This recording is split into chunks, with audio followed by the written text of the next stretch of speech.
шетелде тұрып өзбекше уағыз айтатын уағызшылардан қауіп қатерлер бар, оны мойындаймыз. Абдулла Зуфар, Самарханди діни алауыздыққа әкелетін сондай экстремистік, террористік сипаттағы контенттер салып жатады. Мысалы, былтырғы жылы 20 мыңға жуық деструктивті діни ағымды уағыздаушы видеоларды анықтап бұғаттауға ұсындық.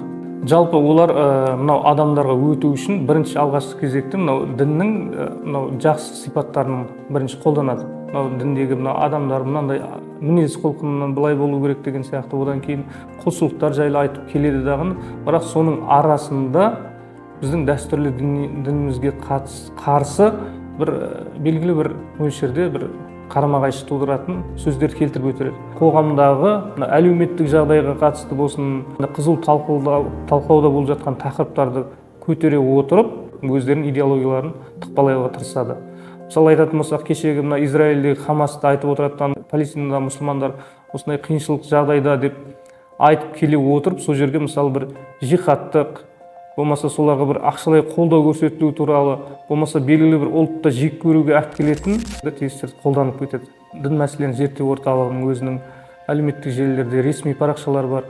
Сол арқылы біз халыққа дұрыс діни танымдық ақпараттарды ұсынамыз. Жастардың діни сеніміне әлеуметтік желінің әсері қандай деген тақырыпта сауалнаманы жыл сайын жүргіземіз. Сол кезде біз байқаймыз, сіздің қарап жатқан материалдарға әке-шешеңіз қарай ма дегенге көбісі қарамайды дейді. Одан кейін сіз діни ақпараттарды қайдан аласыз дегенде көпшілігі әлеуметтік желілерден дейді.